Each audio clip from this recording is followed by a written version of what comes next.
নবীজির আপন চাচা আমির হামজা রাদিয়াল্লাহু তাআলা আনহু, তিনি সিংহ শিকার করতে পারতেন।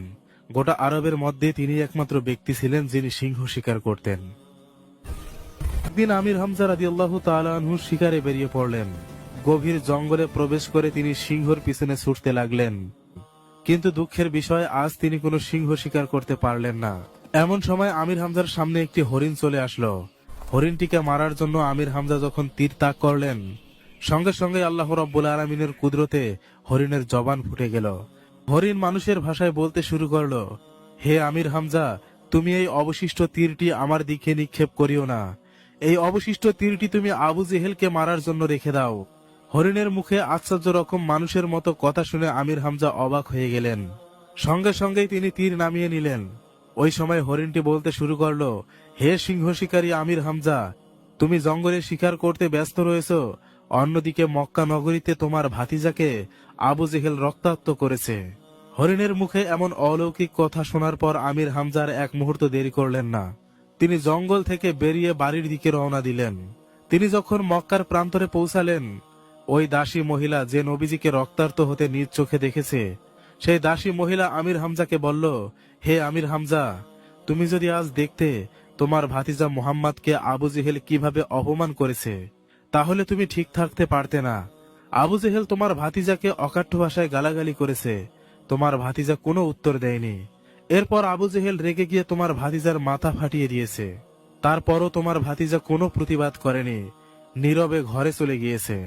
ওই দাসী মহিলার মুখে এমন কথা শোনার পর আমির হামজা যেন নিজেকে আর ঠিক রাখতে পারছিলেন না। তিনি দ্রুত বেগে নবীজি সাল্লাল্লাহু আলাইহি সাল্লামের ঘরের দিকে রওনা হলেন। আমির হামজা যখন নবীজির উঠানে পৌঁছালেন, সেই সময় আম্মাজান খাদিজা বলতে লাগলেন, আজকে এই মক্কার জমিনে আমার স্বামীর কেউ নেই।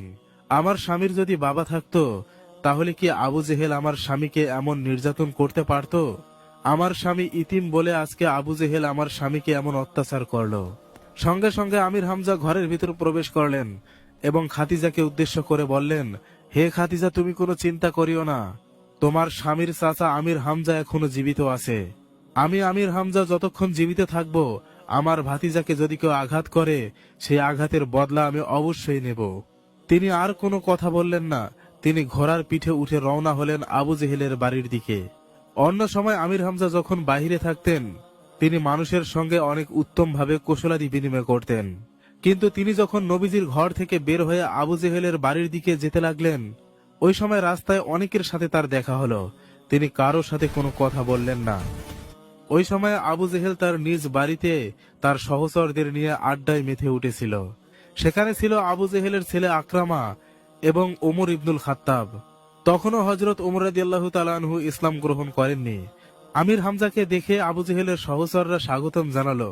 আমির হামজা আবু জেহেলের নিকট গিয়ে আবু জেহেলের থুতনিতে অনেক জোরে একটি ঘুষি মারল।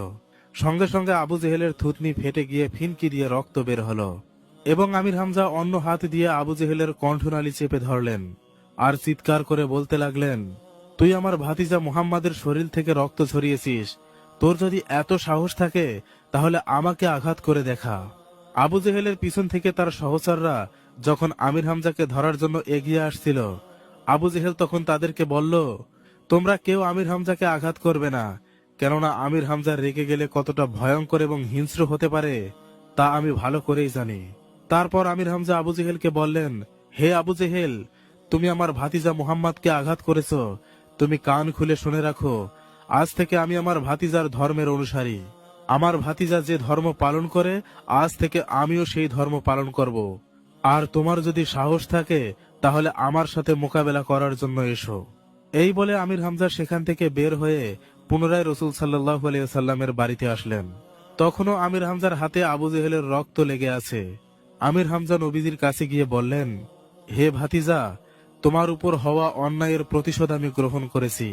এই দেখো, আবু জেহেলের রক্ত এখনো আমার হাতে লেগে আছে। নবীজি তখন বললেন, চাচা যান, আমার উপর হওয়া অন্যায়ের প্রতিশোধ আপনি গ্রহণ করেছেন।